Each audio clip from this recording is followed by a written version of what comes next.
Everybody, I am now here at my farm working here because some people back out here. Supposed to be my mom and my dad will be the one who cut this down, but I don't know what happened. They just drinking coconut wine, so I just can't help it.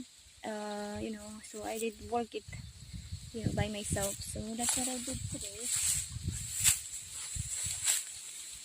This is what I am doing everybody. Harvesting the rice. It's not that hot at all.